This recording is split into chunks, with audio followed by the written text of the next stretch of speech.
I don't just talk, I do it. Say what I mean and prove it. Stand on 10, no fluking. Straight in the field, no moving. I don't just talk, I do it. Truth in my walk, I use it. Thanks for joining us again on another episode of the Built by Belief podcast. I'm Cortland, and I'm here with Dylan. Christian. And today's topic is going to be stay in your lane, stop letting others define your success.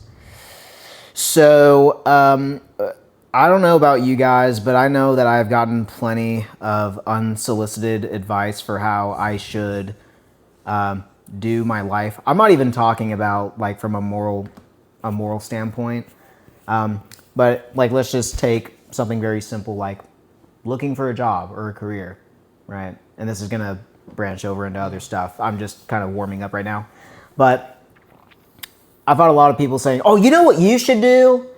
Oh, you know what you should do? Oh, no, I wouldn't do it that way." Like, oh, just completely invalidate everything I want to say. But no one ever asked me, though.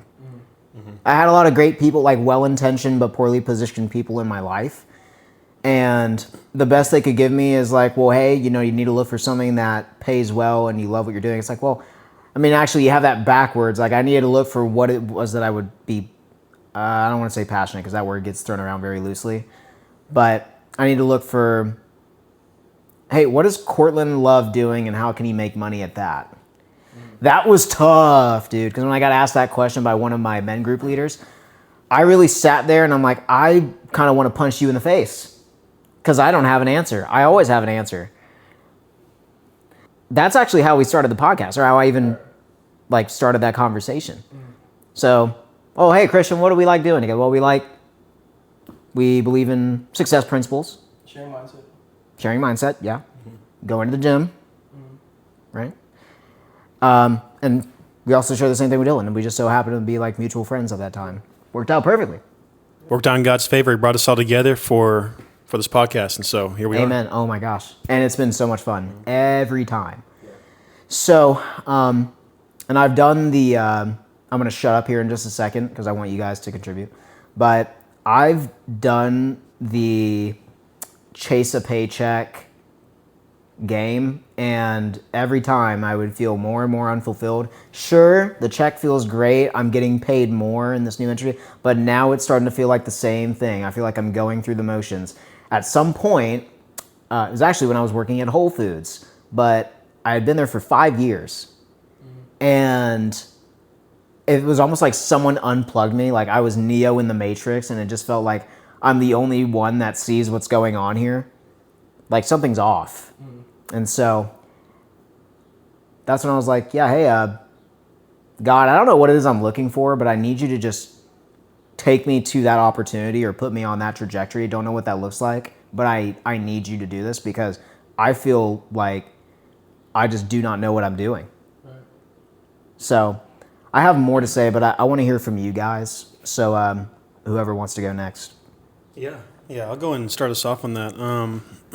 It's actually funny that we're talking about this today because I'm listening to this audiobook that Christian actually recommended to me called The Let Them Theory. And that's by Mel Robbins. If you don't know her, check her out. I've heard of her. Very wise woman. And in this book that she authored called The Let Them Theory, it talks a whole lot about what we're precisely talking about, meaning stay in your own lane, right? And the default nowadays, especially nowadays, is people, they don't necessarily have that courtesy aspect of them to look, okay, well, what does Cortland want? Or what does Christian want? What are they actually seeking? How can I add value to what they're already pursuing? Instead of just placing my 2 cents out there, because a lot of times I encounter people like that every day to where it's like I have a conversation with them and I already know how it's going to go in the first 5 seconds of the conversation. That makes sense. It does. They're talking more than I am. Oh, I get my my piece. It's that goes, right? We've all been there. I do. Right? I totally do. And so at that point, it's like, okay, well, I was looking for some peace on this, but I think I'm gonna have to pour it in them in this conversation instead. And so it's like it's about my life. How did you make me feel so unimportant and irrelevant? Yeah. It's just let them at that point. It's just like the book talks about. Let them. And so the biggest thing to add value to anybody is, like you say, to look at it from their point of view. What are they seeking right now? And how can I add value to what they're already going after, right? And you're gonna hear that all the time. People they're gonna put their 2 cents out there. I think one wise man who I actually worked with, whenever I worked at Sam's Club with Christian over here, I was a merchandiser at the time, and this one man who I became pretty good friends with, he came straight from Africa. He was a pretty wise guy, you know, for his age, for sure. He was only a couple of years older than me at the time. I think he was like 21, and I was 19. And he told me that his dad always told him, if somebody tells you something that you already know, just listen anyways. Just listen. Let them believe that you don't know what they're talking about, and just let them talk. Yeah. You know? Yeah. And I think that's definitely how we need to approach that sometimes when people give their 2 cents. Just like, okay, you know what? Maybe I need to be reminded of this. It's no accident I'm having a conversation with this person. I already have knowledge of what they're talking about here, but I'm going to go ahead and let them talk as if I don't know, you know? And for all I know, they could mention something in there that I could have really used, even if it's like one sentence that conveys info to me that I needed to hear. If that makes sense. It does. And at that point, you know, you just, okay, I'll take the good stuff from them, leave out all the stuff that I don't need, and continue on the trajectory that God's putting me on, you know? So, yeah. Christian, you got anything to go with that? And I just want to tag off what both of y'all said. The part about your success being told, you know, what's preferred for you by someone else. Again, we each know what we know. We said it plenty of times on here. We know what we know. So at the end of the day, I can't define Dylan's success for him, because at the end of the day, Dylan knows his lane. He knows his life circumstances. I can't take my life and go, hey, you need to live the way I'm living. At the end of the day, if it's my power to point in the right direction, yes. However, we have to all experience life on our own terms and then see what God has for us in store. Because a lot of times we'll find people who go, man, like, I need you to help me out with this. I need you to help me out with life. I need you to guide me through life. Like, let me just latch on to you. But it's like, if I live life for you, you will never experience real success. Like, you never will. Simply because you'll never experience the trials and tribulations that are planned for you, exactly needed for you to then learn and grow to then teach others. So that was a valid point you said earlier, Cortland. And then Dylan, your point of whenever you sit back and listen to people talk, usually the wisest person in the room is the person who usually talks the less. Whenever you're talking to someone, because a lot of times you don't necessarily need to voice your confidence. You know, you don't need to voice your life experience. It will show genuinely just by your actions, by the way you carry yourself. Something that Dylan mentioned, because this was actually a really good point, but it was talking about the insecurities that some people have when they're trying to impart wisdom on how you should achieve your success. First, you need to even ask, like, what do you want out of life? And how are you going to get there? Let's just make it very simple. But the reason why some people do that, so they have a desire for control, or they are insecure about the choices they've made that led them to where they're at. I think you mentioned that a second ago. And they feel the need to live vicariously through other people to validate their decisions. Chase actually said something, you don't know who this is, some of you may, but Christian and I do. But he said a critical individual is a disheartened individual that has failed to meet a desired goal. I have come across people in my life who, they're like, oh, you shouldn't do that. Like, I had a conversation 2 days ago telling me all the reasons why it would not work. And because they have a job hunting license, it's called a degree. Yes, you had to work hard. I just wanted to take a jab. But this particular industry pays very well. However, just because you're an expert in one area doesn't make you an expert in all other areas of life. So, but I said, hey, you got to acknowledge the other side of the coin. Like, you're saying all the reasons why this won't work out for somebody, but are you going to tell that to the people that did do well at it? Well, I haven't met them. It's like, well, be honest with yourself. Are you looking for those people? Are you placing yourself in the right environments, talking to the right people in those environments, seeing how they did well? Like, you're going to all these fat people for how to get ripped in the gym. I was just gonna give that. Just gonna give that example. I was gonna say, you can think of it like going to the gym. Like, you can go, oh, the gym doesn't work. Exactly. Okay, but look at people who go to the gym and actually commit. Look at them. and then compared to someone who only goes like when they feel like it. Yeah. That's but two there's different. But there's multiple jobs. Like, I mean, because I was on one side of the extreme too at one point, where I was like, because I discovered, hey, there's more than one vehicle for business ownership or how to really start earning an atypical income, really put yourself on the trajectory for it. But I was like, oh yeah, you have a job. That's stupid. And I was like, I look at that now. I'm like, no, what I said was stupid. It's like, because we need jobs. Yeah. We need people. We need to be helping each other become the best version of ourselves, Yeah. not the best version of us. And then we try to live through other people. Yeah. I think the main point, though, is I think you mentioned something within this context on what we're talking about here, but people are going to have an opinion one way or another, right? They're always going to have an opinion. We can't control what people think about us. We can't control how they think. I mean, who am I to tell you what to think or you to think, right? Oh, you know what, Dylan, I think you should have gotten better at this. Oh, forget you, man. You shouldn't be thinking that. Like, you know how dumb that sounds? Yeah. So I can't allow you the freedom to think, right? We all have our own opinions. We're all entitled to our own opinions.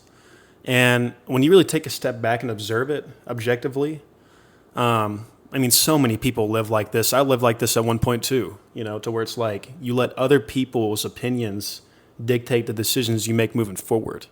Yeah. And even today, sometimes we still do that. Sometimes I still fall under that in little ways, So we're not totally excluded from that, but when you really take a step back, and I'm addressing myself too, all three of you as well, like we're all in this boat too. Yeah. To where it's like you take a step back. Why should you let other people's opinions deter what God has for you? Mm-hmm. If he's calling you to be, an influencer, right? He's calling you to influence the youth. He's calling you to be a preacher of this church, or he's calling you to be like a fitness influencer, right? But through that to encourage people to discipline themselves, right? Whatever it is. I'm just throwing things out there, but you're going to get people thinking all the time, oh, just get a regular job. What's wrong with you? You're thinking very illogically right now. Okay, if I were to listen to that one person who took that route and say, okay, you know what, so-and-so's right, but only because I see that's how they live their life. But then you go to the people who actually did make it in that realm, right? And you see they're successful. Are you going to question their success in it? No, right? It's Well, kind of like what they you made. do, but yeah. It's It's that point you made earlier of going to the proper people for it. They're always going to doubt what God has for you before it comes into play. And again, they don't see the hard work that goes into this. For those of you who are viewing this podcast respectfully, you've only seen us record, but you don't know what goes into all this.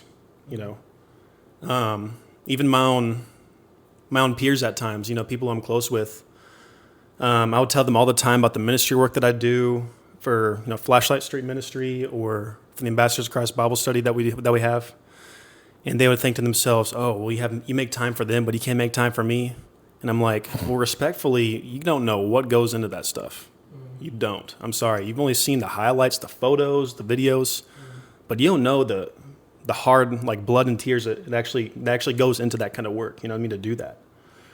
And so It does. the same way. I've seen it. Yeah. So in the same way, like people are going to have their opinions on it, but they're only viewing from the outside. Yeah. They only see what they see, and they're going to speak on what they see. I'm going to say this. Sometimes I just get really tired of the people who think I need to give them a receipt for all the good things that I've done. Dude, can you, again, stay in your lane? Serving comes in many different forms. I mean, if everyone did it your way, well then you actually wouldn't have anyone to serve. If everyone did it your way, like you understand that there's more moving parts to make that business successful than just your own, right? Yeah. So praise God that you have a spot there. Going back more on what Dylan said, because honestly today I'm kind of just sitting back listening to what y'all are saying, and y'all are right spot on. Like I'm just listening to y'all and just hitting it more hard on it. What Dylan said, man, when he said the blood, sweat, and tears, the hard work that goes behind what you do. Again, we all have our own stories. Like we all have our own success stories, failures, come-ups, comebacks, things that happen behind closed doors that we all don't know about.